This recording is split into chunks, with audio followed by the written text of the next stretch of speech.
देश के आतंकवादी संगठन के लोग सीजेआई पर हमले की प्लानिंग कर रहे हैं। आरोपी निकृष्ट एडवोकेट की सदस्यता समाप्त करने से कुछ नहीं होता, बल्कि देश के बाहर का रास्ता दिखाना चाहिए। इस घटना से पूरा देश शर्मसार है और यह संविधान पर सबसे बड़ा हमला है। हिंदुत्व और धर्म के ठेकेदार अभी तक सैकड़ों बार ईश्वर की जातियां बता रहे हैं। जब यह देशद्रोही चूहे के बिल में छिपे थे, हिंदू कोई धर्म नहीं बल्कि ब्राह्मण की दुकान और कारखाना है। सनातन का शब्द का अपमान बताने वाले सनातन की परिभाषा नहीं जानते, जबकि सनातन धर्म महात्मा बुद्ध जी का है। देश में लोग बौद्ध धर्म क्यों अपना रहे हैं, यह बड़ा सवाल बनता है।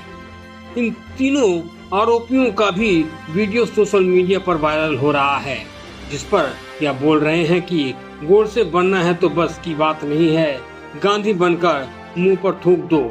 देश के संविधान के साथ राष्ट्रपिता महात्मा गांधी जी का अपमान प्लानिंग करने वाले लोग समाज के लिए, जाति वर्ग के लिए घातक हैं और देश के लिए षड्यंत्रकारी हैं। यह सब खुलेआम सीट पर बैठकर लिंचिंग के लिए उकसा रहे हैं। इन उग्रवादियों की इतनी हिम्मत कि वह देश के सर्वोच्च चीफ जस्टिस को टारगेट कर रहे हैं, फिर भी मोदी सरकार मौन है। उग्रवादियों का कहना है कि कुछ नहीं तो सीजेआई की गाड़ी घेर लो, इससे देश में तनाव बढ़ेगा और हिंसा की संभावनाएं बढ़ रही हैं। इन तीनों उग्रवादियों का कहना है कि सीजेआई के मुंह पर थूक देने से ज्यादा 6 महीने की सजा होगी। वहीं पर सुप्रीम कोर्ट के कुछ एडवोकेट ने इसकी कड़ी निंदा करते हुए सीजेआई के समर्थन में उग्रवादियों को चुनौती दी है और कहा है कि यदि सीजेआई साहब की तरफ से कोई आदेश हो जाता है तो यह देश में दिखाई नहीं देंगे। इससे साफ जाहिर है कि लोगों के अंदर इन पाखंडियों के प्रति कितना जहर भरा हुआ है। चीफ जस्टिस BR गवई की मां कमला ताई गवई ने हमले की निंदा की है। इसे अत्यंत निंदनीय और असंवैधानिक बताया। कमला ताई गवई ने कुछ दिन पहले RSS के नियुक्ति को भी ठुकरा दिया था। दिल्ली से संवाददाता राकेश प्रसाद की एक खास रिपोर्ट, एक देश एक आवाज न्यूज 24 पर। घटनाकाराने म्हणजेच डॉक्टर बाबासाहेब आंबेडकरांनी देशाला सर्वसमावेशक अशी घटना म्हणजे संविधान प्रदान केलेले आहे। लोक म्हणजे व्यक्ती त्यावर केंद्रबिंदू ठेवून डॉक्टर बाबासाहेब आंबेडकरांनी ही घटना देशाला सुपूर्द केलेली आहे। आपण जगा आणि इतरांना जगू द्या असं हे त्या घटनेचं केंद्रबिंदू आहे। परंतु कायदा हातात घेऊन अराजकता माजवण्याचा कोणालाही ह्या देशात अधिकार नाही। कृपया आपले प्रश्न आपण शांततेने आणि संवैधानिक मार्गाने सोडवून घ्यावे अशी मी सर्वांना विनंती करते।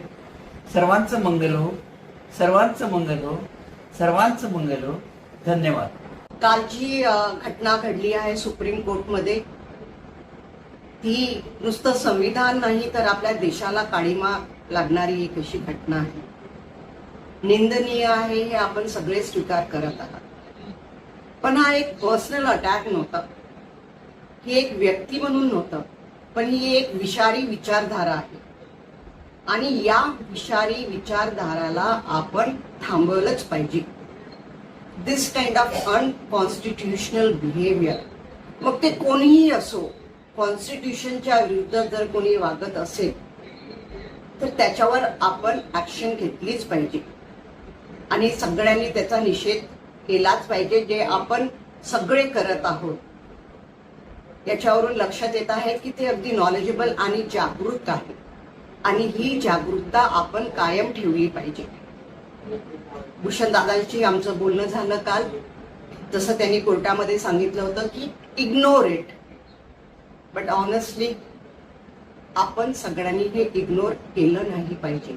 हा त्यांचा मोठेपणा आहे की त्यांनी ते इग्नोर करायला सांगितलं आहे। But this kind of misbehaviour हे जर आपण इथे थांबवलं नाही तर मग पुढची जी काही पिढी आहे ती आपल्याला कधी माफ करणार नाही।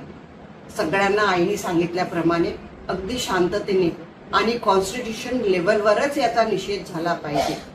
बाबासाहेबांच्या विचाराला कुठेही अगदी नम्र विनंती आहे, प्लीज प्लीज बाबासाहेबांच्या कार्याला, बाबासाहेबांच्या विचारांना कुठेही काळीमा लागू देऊ नये. जय भीम, नमो बुद्धाय. भूल जा रहे, नहीं तो अगर जैसे गवई साहब को ये भैया पता होता कि मैं विष्णु भगवान पे आस्था पे अगर टिप्पणी कर रहा हूँ तो बाहर निकलते ही कोई सा मेरे पे भाई कुछ ने कार 10 आदमी घेर लेंगे. 2 अक्टूबर आ रहा है, बोर्ड से आपके बस की नहीं है. गांधी तो बन सकते हो. गांधी वाले तरीके से क्या करते, मुंह पे थूक देते. भाई गवई के मुंह पे थूकने की क्या सजा आई पीछे? खूब ज्यादा होगी 6 महीने. वही इससे ज्यादा तो कुछ नहीं है ना. ये भी नहीं कर पा रहे हिंदू. का अपमान नहीं सहेंगे हम. अबे सनातन का तुम्हारा तो बाप ने सह लिया. सनातन की बात यहाँ पर है, तुम सीजीआई को सनातन से बड़ा मानते हो या छोटा मानते हो? और दूसरी बात, जो सनातन का अपमान, मैं पहले भी ये बात कह चुका हूं कि सीजीआई गवई साहब एक संवैधानिक पद पे बैठे हुए सही या गलत हो सकते हैं, परंतु इससे पहले जब तुम सनातन की बात करते हो तो कई जजिस ने मनुस्मृति के और दूसरे ग्रंथों का हवाला दिया, उनके ऊपर आपने सनातन का अपमान नहीं हुआ. जब एक जज कहता है जो मोरनी के आंसू से गर्भवती होता है तो सनातन का अपमान नहीं हुआ. और रही बात सनातन का, देख लो आज मैं खुल के कह रहा हूं, सीजीआई गवई साहब के साथ हैं. और सीजीआई गवई साहब ने अगर एक इशारा कर दिया तो मैं बताऊं, इन की औलादों को पूरे भारत में कहीं भी छुपने की जगह नहीं मिलेगी.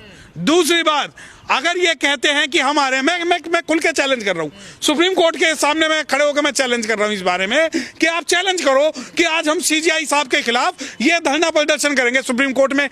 खाल उतार के जूते बना देंगे, खाल उतार के. एक देश एक आवाज न्यूज़ 24 पर नए अपडेट्स और खबरों को देखने के लिए इस चैनल को लाइक, सब्सक्राइब और शेयर करें.